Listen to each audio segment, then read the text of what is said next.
കേരള സാക്ഷരതാ മിഷൻ്റെ +1 തുല്യത മലയാളം പാഠപുസ്തകത്തിലെ അനുകമ്പ ദശകം എന്നുള്ള കവിതയാണ് ഇന്നത്തെ ക്ലാസ്സിൽ ചർച്ച ചെയ്യുന്നത്. അനുകമ്പ ദശകം എഴുതിയത് ശ്രീനാരായണ ഗുരുവാണ്.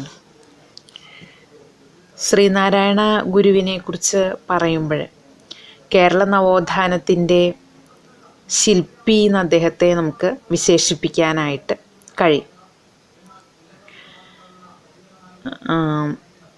അദ്ദേഹത്തിൻ്റെ ജീവിതവും പ്രവർത്തനങ്ങളും കൃതികളും ലോക മാനവികതയ്ക്ക് തന്നെ വിലപ്പെട്ട സംഭാവനകളാണ്.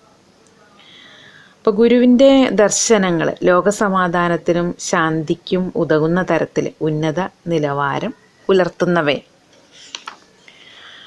ഇപ്പോൾ ചെമ്പഴന്തിയിലെ വയൽവാരം വീട്ടിൽ മാടനാശാൻ്റെയും കുട്ടിയമ്മയുടെയും 4ാമത്തെ പുത്രനായിട്ട് 1855 അദ്ദേഹത്തിൻ്റെ ജനനം. പ്രാഥമിക വിദ്യാഭ്യാസം നേടിയ ഗുരു ഉപരിപഠനത്തിന് ശേഷം ചെമ്പഴന്തിയിൽ തിരിച്ചെത്തി കുട്ടികളെ സംസ്കൃതം പഠിപ്പിക്കുകയാണ് ഉണ്ടായത്.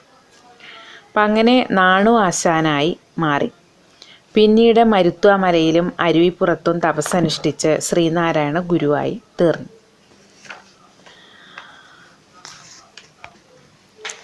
സാമൂഹിക പരിഷ്കരണത്തിൽ ശ്രദ്ധയൂന്നിയ ഗുരു അന്ധവിശ്വാസങ്ങളും അനാചാരങ്ങളും ജാതി സമ്പ്രദായവും തുടച്ചു നീക്കുന്നതിന് പ്രയത്നിക്കുകയും ഉദ്ബോധനം നൽകുകയും പോരാടുകയും ചെയ്തു.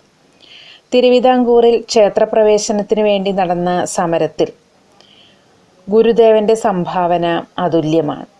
അദ്ദേഹത്തിൻ്റെ ശ്രദ്ധേയമായ കൃതികളിൽ ഒന്നാണ് അനുകമ്പ ദശകം എന്ന് പറയുന്നത്. മറ്റ് പ്രധാന കൃതികൾ ദൈവദശകം, ആത്മോപദേശ ശതകം, അദ്വൈത ദീപിക, ജാതി നിർണയം, സ്വാനുഭവ ഗീതി, ദർശനമാല തുടങ്ങിയവയാണ്. അജ്ഞതയിൽ നിന്നും മോചനത്തിന് മാനവഹൃദയത്തിൽ അടിസ്ഥാനപരമായി വേണ്ടത് കാരുണ്യമാണെന്ന സന്ദേശം അദ്ദേഹം നൽകുകയാണ് ചെയ്യുന്നത്. അപ്പോൾ ഗുരു പ്രപഞ്ചത്തിലെ ഒന്നിനെയും നോവിക്കരുതെന്ന ആഹ്വാനം ആളുകളിലേക്ക് എത്തിക്കുന്നു.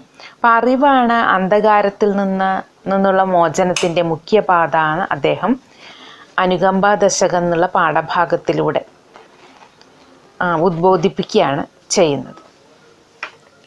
ഇനി അനുകമ്പ ദശകം എന്നുള്ള കവിതയിലേക്ക്. ഒരു പീഡ എറുമ്പിനും വരുത്തരുതെന്നുള്ള അനുകമ്പയും സദാ കരുണാകര നൽകുകുള്ളിൽ തിരുമൈ വിട്ടകലാതെ ചിന്തയും അരുളാൽ വരുമിമ്പമൻപകന്നൊരു നെഞ്ചാൽ വരുമല്ലലൊക്കെയും ഇരുളൻപിനെ മാറ്റുമല്ലലിൽ കരുവാകും കരുവാമിതേതിനും. ഇങ്ങനെയാണ് കവിതാഭാഗം തുടങ്ങുന്നത്.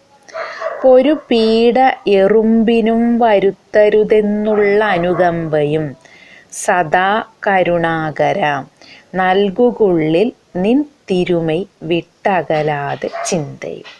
കരുണാകരൻ, കരുണയുടെ ഇരിപ്പിടമായിട്ടുള്ളവൻ ആരാണ്? ഈശ്വരനാണ്. അപ്പം ഈശ്വരനോട് പറയണം.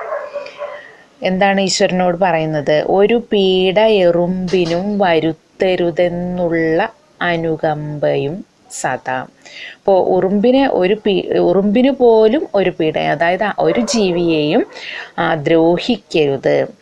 ഏത് സമയം എൻ്റെ ഉള്ളിൽ എന്തുണ്ടാവണം? അനുകമ്പയുണ്ടാവണം. അനുകമ്പ എന്ന് പറഞ്ഞാൽ ദയ. അപ്പോൾ ഒന്നിനെയും വേദനിപ്പിക്കാതെ ഏതു സമയം എൻ്റെ ഉള്ളിലെ എല്ലാത്തിനോടും അനുകമ്പയുണ്ടാവണം. നൽകുകുള്ളിൽ തിരുമൈ വിട്ടകലാതെ ചിന്തയും. പിന്നെ ഉള്ളിൽ എന്ത് വേണം? നിൻ്റെ തിരുമൈ വിട്ടകലാത്ത ചിന്ത. നിൻ്റെ തിരുമൈ വിട്ടകലാത്ത ചിന്ത എന്ന് പറഞ്ഞാൽ എന്താണ്? ഈശ്വരനെ കുറിച്ചുള്ള ചിന്ത.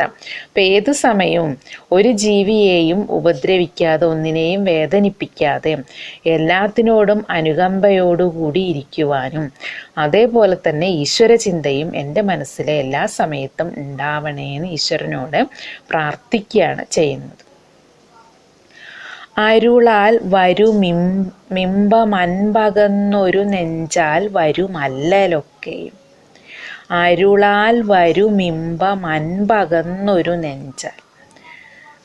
അരുൾ എന്ന് പറഞ്ഞാൽ ജ്ഞാനം, അറിവ്. അപ്പം അറിവ് കൊണ്ട് ഉണ്ടാവും എന്ത്? ഇമ്പം. ഇമ്പം എന്ന് പറഞ്ഞാൽ സുഖം. അറിവ് കൊണ്ടാണ് സുഖം ഉണ്ടാവുന്നത്. അരുളാൽ വരുമിമ്പമൻപകന്നൊരു നെഞ്ചാൽ വരും അല്ലലൊക്കെ. അൻപകന്നൊരു നെഞ്ചാൽ. അൻപകന്നൊരു നെഞ്ച് എന്ന് പറഞ്ഞാൽ അൻപ് എന്ന് പറഞ്ഞാൽ എന്താണ്? അൻപകന്നൊരു നെഞ്ചാൽ സ്നേഹം ഇല്ലാത്ത മനസ്സുകൊണ്ട് എന്തുണ്ടാവും? വരും അല്ലലൊക്കെയും. അല്ലൽ എന്ന് പറഞ്ഞാൽ ദുരിതങ്ങൾ. അപ്പം ഇല്ലാതെ ആയാൽ, മനസ്സിൽ സ്നേഹമില്ലാതെ ആയാൽ ദുരിതങ്ങൾ ഉണ്ടാവും. ഇരുളൻപിനെ മാറ്റുമല്ലലിൻ കരുവാകും കരുവാമിതേതിനും. ഇരുളൻപിനെ മാറ്റും. ഇരുട്ട്. അൻപിനെ, സ്നേഹത്തിനെ മാറ്റും. അപ്പോൾ മനസ്സിൻ്റെ ഇരുട്ട്, മനസ്സിലുണ്ടാകുന്ന ഇരുട്ട് ഈ സ്നേഹത്തിനെ അവിടുന്ന് ഇല്ലാതെയാക്കും. പിന്നെ എന്താണ്? അല്ലലിൻ കരുവാകും കരുവാമിതേതിനും. അത് അല്ലലിന്, അല്ലൽ എന്ന് പറഞ്ഞാൽ ദുഃഖം, ദുഃഖത്തിനെ കരുവാകും. കരു എന്ന് പറഞ്ഞാൽ കാരണം, ദുഃഖ കാരണം മനസ്സിൻ്റെ ഇരുട്ടാണ്. പിന്നെ എന്താണ്? കരുവാമിതേതിനും, അതുതന്നെയാണ് എല്ലാത്തിനും കാരണം. അപ്പോൾ അരുളാൽ വരും ഇമ്പമൻപകന്നൊരു നെഞ്ചാൽ വരും അല്ലലൊക്കെയും. അരുൾ എന്ന് പറഞ്ഞാൽ ജ്ഞാനം, അറിവ്. അറിവ് കൊണ്ട് എന്തുണ്ടാവും?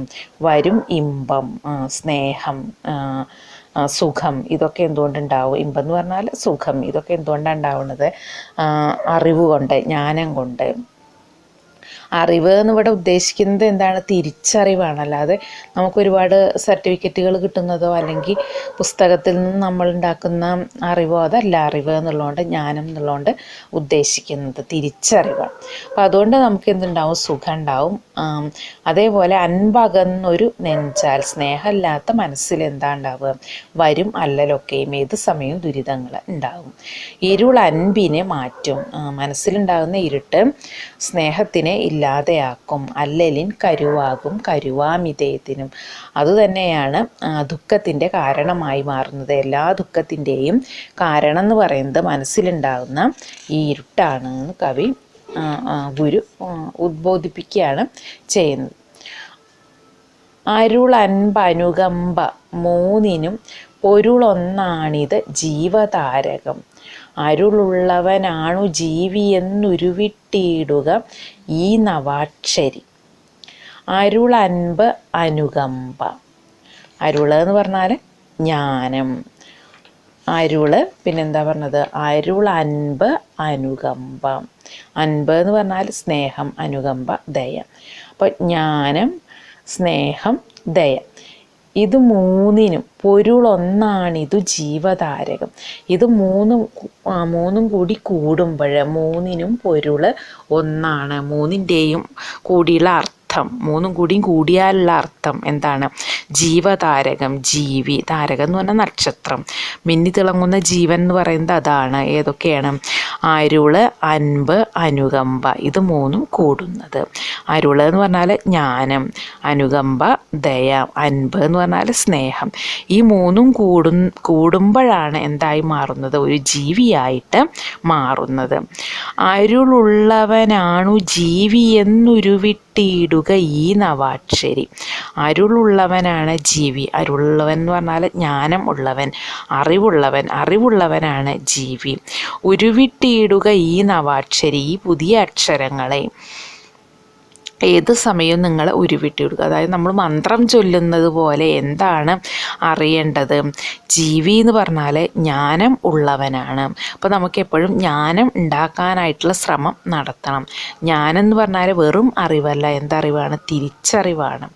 എന്തൊക്കെയാണ് എന്നുള്ള ആ ഒരു തിരിച്ചറിവ്, എന്താണ് ഏതാണ് എന്ന് വേർതിരിച്ചെടുക്കാനുള്ള കഴിവ്, അതിനെയാണ് അരുള്, അറിവ് എന്നുള്ളതുകൊണ്ട് ഉദ്ദേശിക്കുന്നത്. അപ്പോൾ നമ്മൾ ഏത് സമയവും ആ അറിവാണ് നമ്മളുടെ മന്ത്രമായിട്ട് സ്വീകരിക്കേണ്ടത് എന്ന് പറയും. അരുളില്ലയതെങ്കിലസ്ഥിതോൽ സിര നാറുന്നൊരുടമ്പു താനവൻ മരുവിൽ പ്രവഹിക്കുമമ്പുവ പുരുഷൻ നിഷ്ഫല ഗന്ധപുഷ്പമാ. അരുളില്ല അതെങ്കിലസ്ഥിതോൽ സിര നാറുന്നൊരുടമ്പു താനവൻ. ഇനി അരുളില്ല, അറിവില്ല, ജ്ഞാനമില്ല എങ്കിൽ എന്ത് മാത്രമാണ്? ഇല്ലെങ്കിൽ അസ്ഥി തോലെ സിര നാറുന്നൊരുടമ്പ്. ഉടമ്പ് എന്ന് പറഞ്ഞാൽ ശരീരം. അപ്പം അസ്ഥി തോല് സിര ഞരമ്പുകൾ. അപ്പം അസ്ഥി തോല് ഞരമ്പ്, പിന്നെ നാറുന്നൊരു ശരീരം. ഇത് മാത്രമായിട്ട് മാറും. ആര്? അരുളില്ലാത്തവൻ, ജ്ഞാനം, അറിവ് ഇല്ലാത്തവൻ. അറിവില്ലാത്തവൻ എന്തുമാത്രമാണ്? അറിവില്ലാത്തവൻ എന്ന് പറഞ്ഞാൽ അവൻ എന്തുമാത്രമാണ്? വെറും ഒരു അസ്ഥി തോല് സിര നാറുന്നൊരു ശരീരം മാത്രമാണ്. അല്ലാതെ അതിനെ നമുക്ക് ജീവിയെന്നോ വ്യക്തിയെന്നോ പറയാനായിട്ട് കഴിയില്ല. ഇനി അത് ഏതുപോലെ എന്നാ പറയുന്നത്? മരുവിൽ പ്രവഹിക്കും അമ്പുവ പുരുഷൻ നിഷ്ഫല ഗന്ധപുഷ്പമാം. മരുവിൽ പ്രവഹിക്കും അമ്പു പോലെയും അതേപോലെ തന്നെ നിഷ്ഫല ഗന്ധപുഷ്പം പോലെയുമാണ് അവനെന്ന് പറയും. മരുവിൽ പ്രവഹിക്കും അമ്പു. അമ്പു എന്ന് പറഞ്ഞാൽ ജലം, മരുഭൂമിയിൽ കൂടെ ഒഴുകുന്ന ജലം. അത് ആർക്കും ഫലം ചെയ്യുന്നില്ല എന്ന് പറയണം. അതേപോലെ നിഷ്ഫല ഗന്ധപുഷ്പം, ഗന്ധമില്ലാത്ത പുഷ്പം പോലെ. ഗന്ധമില്ലാത്ത പുഷ്പത്തിനെ ആരും അങ്ങനെ കാര്യമാക്കുന്നില്ലല്ലോ. ഗന്ധമാണ് പുഷ്പത്തിൻ്റെ പ്രധാന ആകർഷണം എന്നാണല്ലോ പറയുന്നത്. അപ്പം അതുപോലെയാണ് മരുഭൂമിയിൽ കൂടെ ഒഴുകുന്ന വെള്ളം പോലെയും അതേപോലെ ഗന്ധമില്ലാത്ത പുഷ്പം പോലെയും ആ മനുഷ്യൻ വെറും ഒരു ജീവി മാത്രമായിട്ട് മാറുന്നു എന്ന് പറയാം. അപ്പോൾ അരുളില്ലാത്തവൻ, ജ്ഞാനമില്ലാത്തവൻ, അറിവില്ലാത്തവൻ, അവൻ്റെ ശരീരം എന്ന് പറയുന്നത് അസ്ഥി തോല് സിര പിന്നെ നാറുന്ന ഒരു ശരീരം. ഇത് മാത്രമായിട്ട് മാറുകയാണ്.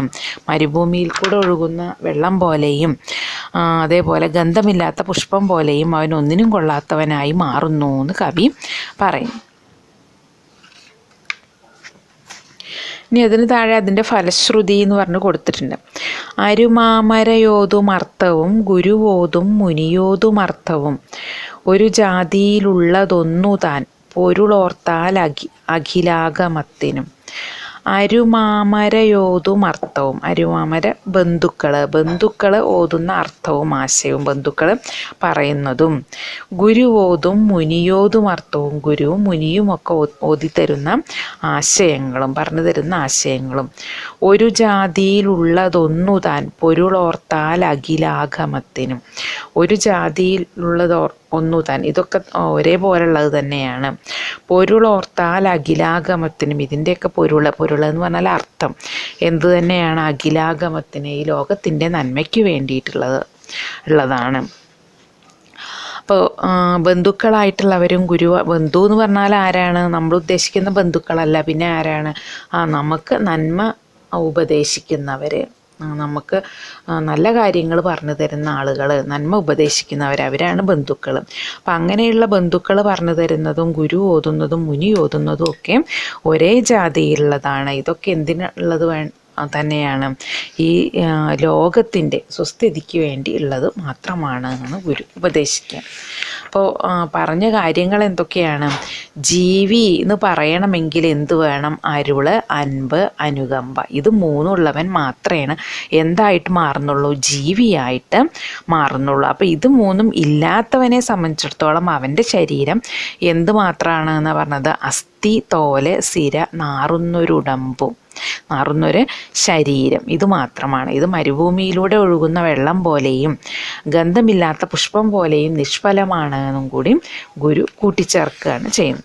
അപ്പോൾ ഏത് സമയവും നമ്മൾ എന്തിനെക്കുറിച്ച് മാത്രമാണ് ചിന്തിക്കേണ്ടത്?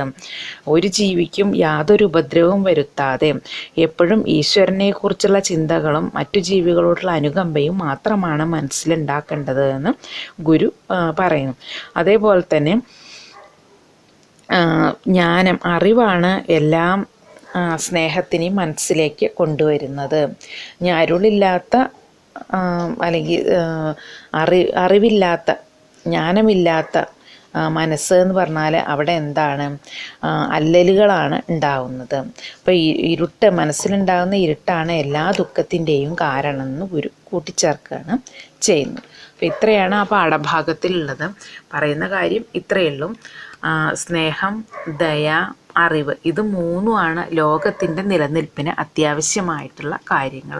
അപ്പോൾ ഈ 3 ഘടകങ്ങളെ അടിസ്ഥാനമാക്കിയിട്ടുള്ളതാണ് ജീവി എന്ന് പറയുന്ന ആ ഒരു ശരീരം. ഈ 3 ഇല്ലെങ്കിൽ അതിന് ജീവി എന്ന് പറയാനായിട്ട് കഴിയില്ല എന്ന് ഗുരു പറയും.